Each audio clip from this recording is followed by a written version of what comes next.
Welcome on board the Garden Cruiser. During your audio tour, you will see the main attractions of Bay South Garden. The area here is the Golden Garden. Take a closer look at the super trees and plants surrounding you. You will notice plants selected for their splendid gold-hued foliage and flowers. This is Singapore's latest horticultural wonder.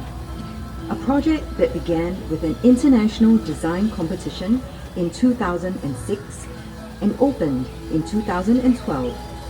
You are now in Bay South Garden, home of the spectacular... Looks like that's the Chinese New Year dragon or something. super trees, cool conservatories, and much more. Towering in front is one of two cool conservatories, the Cloud Forest. This cool, moist conservatory is 65 meters tall and home to one of Singapore's tallest indoor waterfalls. Look through its glass shell and you will notice elevated walkways winding round the man-made mountain inside.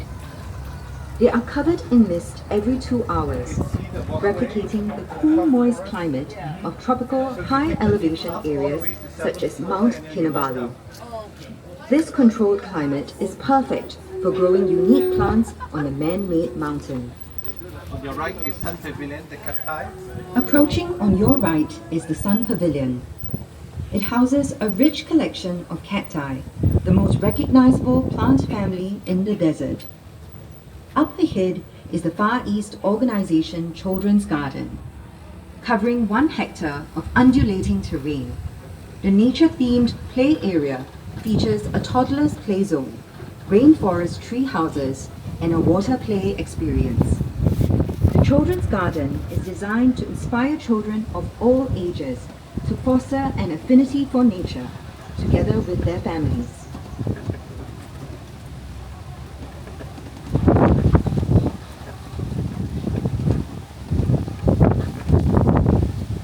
You are now entering the waterfront walk, which connects Bay South to Bay East via Marina Barrage, Kandy. Across Marina Reservoir, you will see Bay East, the second of 3 gardens and Gardens by the Bay. Bay East is open 24 hours daily, offering a superb view of the city skyline along its waterfront promenade. Back here at Bay South, proudly fronting the Marina Reservoir, are its 2-star attractions, Cloud Forest to your left and the Flower Dome up ahead. Marvels of architecture, their design is dictated by light. Look into the conservatories and you will see no pillars inside, as these cast shadows which limit plant growth. Instead, a grid shell is anchored by rows of external arches. This structure allows sunlight in any time of the day, which promotes plant photosynthesis. The giant grid shell supports thousands of glass panels. These panels are treated to maximize sunlight penetration while keeping the heat out.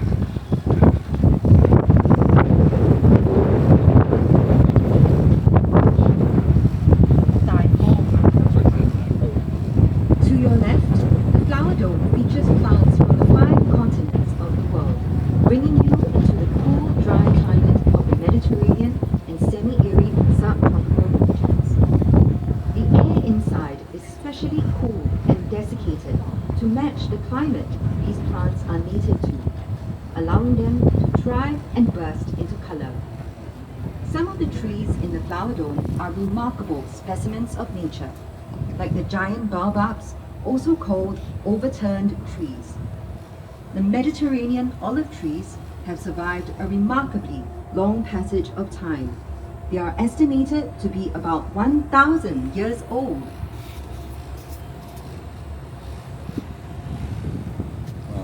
Bay South is filled with gastronomic delights, and there are F&B outlets throughout the gardens. One fine dining option is Marguerite, to your left, serving contemporary cuisine in a garden setting.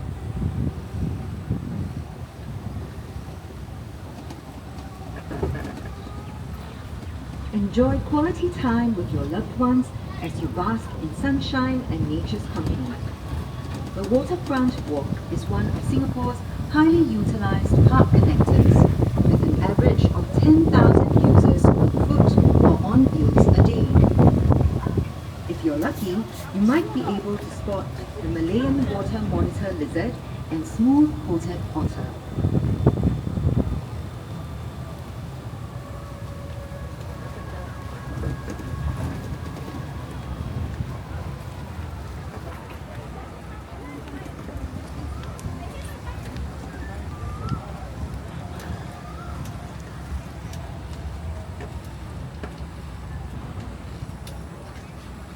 Coming ahead, on your right is the Active Garden, an inclusive activity area and volunteer hub that is designed to bring together people of all ages and walks of life. It is home to our first community garden, where many edible plants, ranging from herbs and vegetables to fruit trees, are cared for by our volunteers. This is part of our efforts to encourage greater interest in gardening, promote interaction with nature, and create opportunities for the community to take part in green initiatives. I wonder if they're able to grow Chinese radishes. On your left is the 960-meter-long Dragonfly Lake, part of the sustainable water system in the gardens. The Dragonfly Lake forms a waterfront along other attractions and developments at Marina South, with a promenade planted with scented plants. Rainwater runoff is cleaned by filter beds of semi-aquatic plants, and the water collected in the lakes is then used to irrigate the plants around the gardens.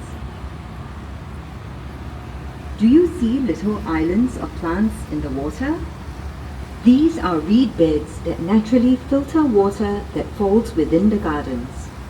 Runoff is hence cleansed before being discharged back into the Marina Reservoir at the north end of Dragonfly Lake ahead of us.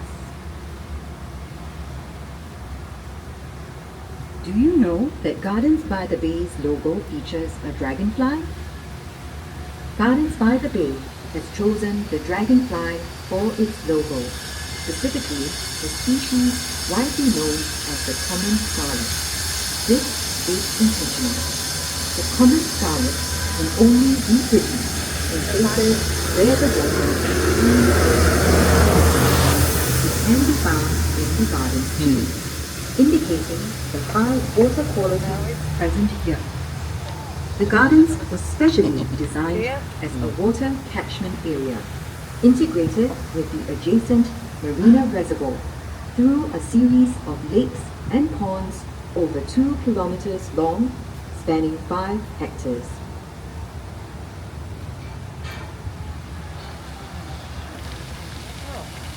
I think the pictures are.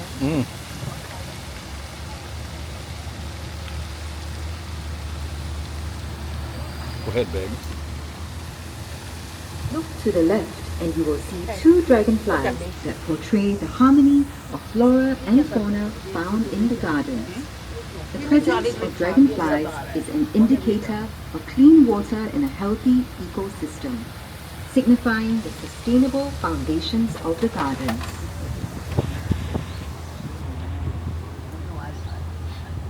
Coming ahead on your right, Floral Fantasy It's actually offers better a than going magical in, right? escape among suspended bouquets and creative floral arrangements, inspired by landforms, ecosystems, and fantasy. Here, flowers, artistry, and technology combine to create a dreamlike, fantastical experience. Hello. Along the way, do stop by a vivarium populated by tiny poison dart frogs in a gamut of stunning hues. Chicken. Gardens by the Bay is home to more than 200 sculptures from around the world. Right outside the lattice stands a 10-meter by 7-meter sculpture of the magnificent Sumatran tiger, made entirely from trash collected all over Singapore. Created for Trasher, a campaign that uses art to narrate sustainability, the sculpture calls attention to the mounting waste that pollutes our planet because of our Declaration excessive for the and new year. inconsiderate consumption. Do explore the gardens on your own to see other unique art pieces, intriguing crafts, and stoneworks that complement the beauty of the plant displays and add a new dimension to the landscape at Gardens by the Bay.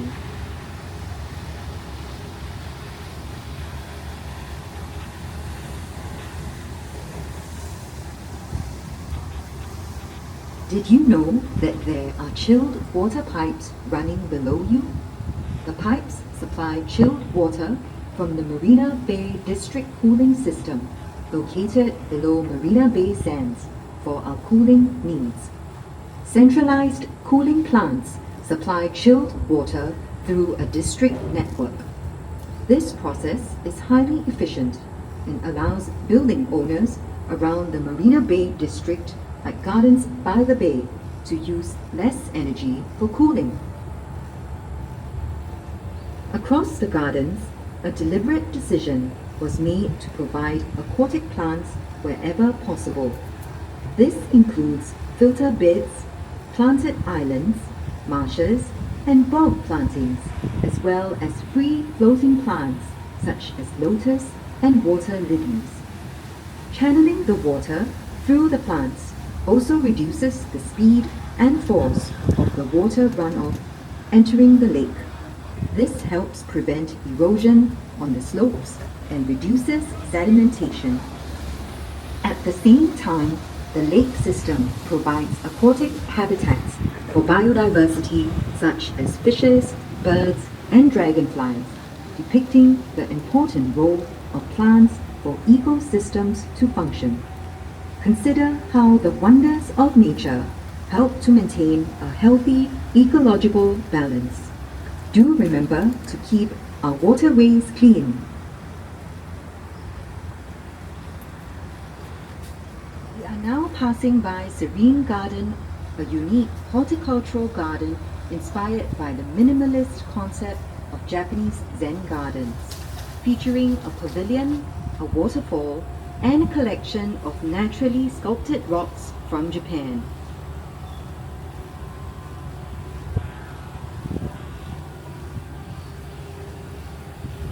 Singapore's location on the equator bestows upon it perpetual summer and high rainfall, and rich flora and fauna. These are the threads that have been woven to create a city in nature. Gardens by the Bay epitomizes this vision through community event spaces such as The Meadow.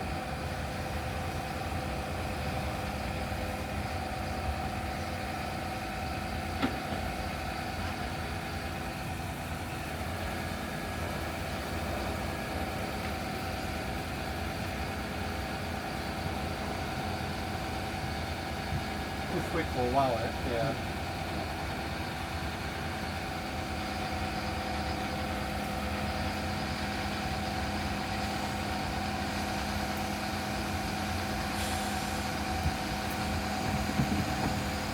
How long?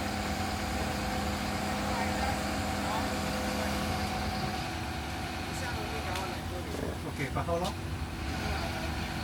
Okay, thank you.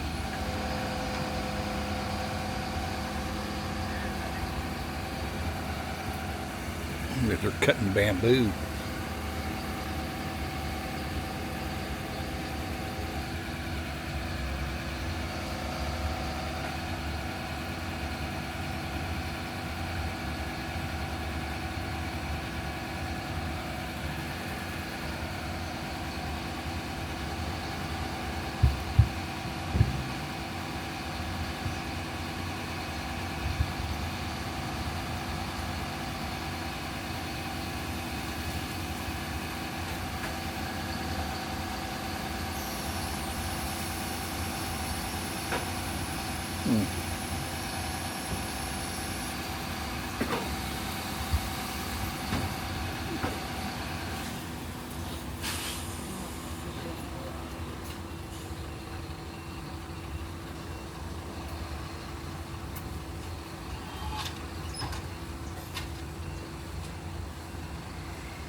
wedding.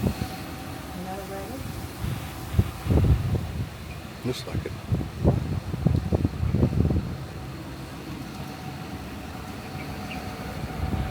Maybe we should have came here for our wedding. Maybe we should have came here for our wedding. Nestled within the unique foliage of the serene garden is the garden pod, which offers guests a quiet retreat right in the heart of the city. The garden pod has been recognized on multiple fronts for its pioneering and eco-friendly concept. Anchored in sustainable principles, it promises guests a serene overnight experience in a Zen garden setting at Gardens by the Bay.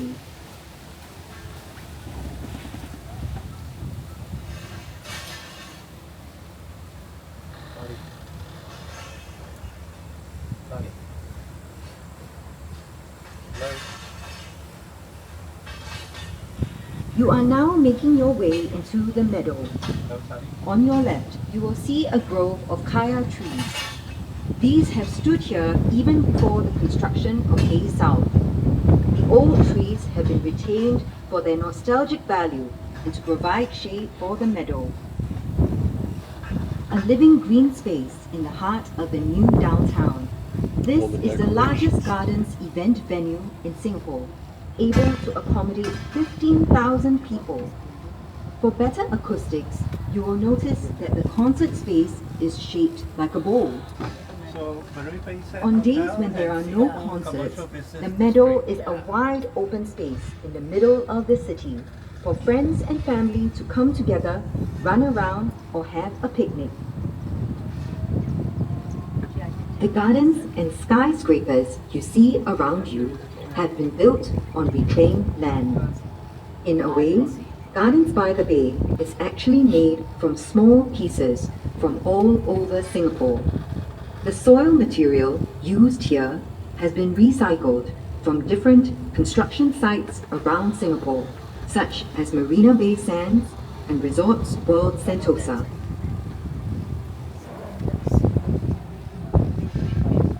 You see part of the super trees from here.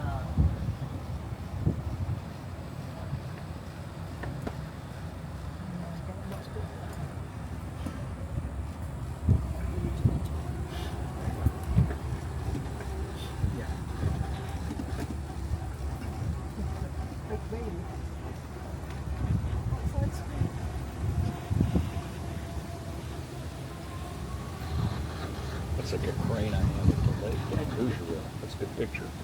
You are approaching a stupendous white baby sculpture called Planet by British artist Mark Quinn. The sculpture's surroundings reflect the white theme of the colonial garden. It is the most significant of the many sculptures around the gardens, which include water buffaloes, horses, and dragonflies.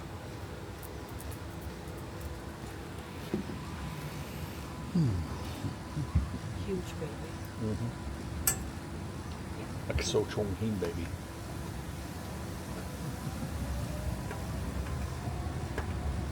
You are now entering the Heritage Gardens, which showcases the plants that occupy a special place in the history and culture of Singapore's main ethnic groups. In front of you is a horticultural representation of Singapore's colonial past. Important cash crops they brought in the 1800s are featured here. On your left are the Brazilian rubber trees and the African oil palm. The frangipani, with its white flowers, were chosen to match the black and white houses of the early British planters in Singapore. Look to the right, you will see the 22-meter-high OCBC Skyway, suspended from the taller super trees. Sorry. This aerial walkway offers a panoramic view of Bay South and the surrounding Marina Bay area. Vertical gardens of epiphytes and flowering climbers adorn the trunks of the super trees. At 7:45 and 8:45 every evening, the Super Tree Grove serves an audio-visual treat.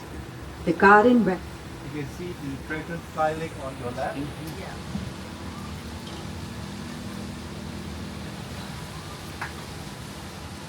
cutting the bamboo trees will take a while.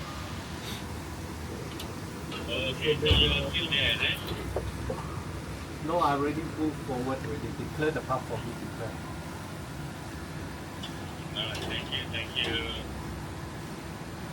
Thank you, Sally.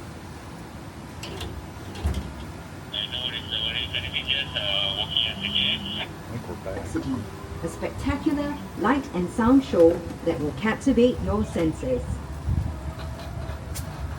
You are entering the Malay Garden.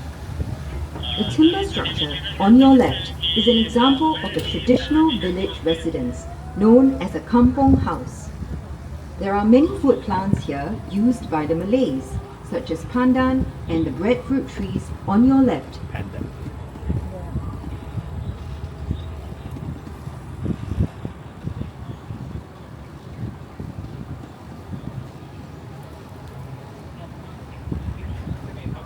In front of you, a circular opening in the wall welcomes you into the Chinese garden.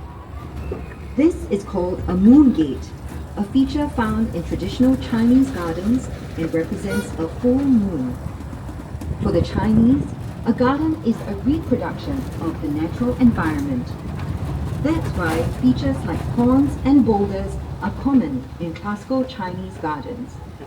A rock represents a mountain, and water You can see stands the for super tree rivers the and skyway waterfalls. on your right. Mm-hmm.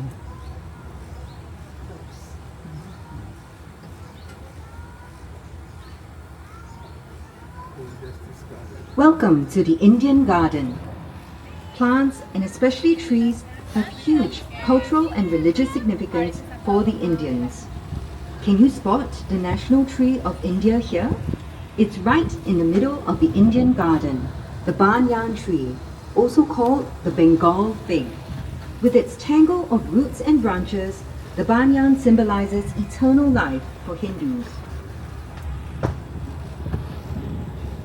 You are now leaving the Heritage Gardens, one of the two themed gardens at Bay South. We hope you have enjoyed learning about Singapore's culture and heritage through the plants you have just seen. We are now making a stop at the canopy once again. Do get off here to visit the two cool conservatories, which hold a truly global kingdom of plants. They come from every continent except Antarctica.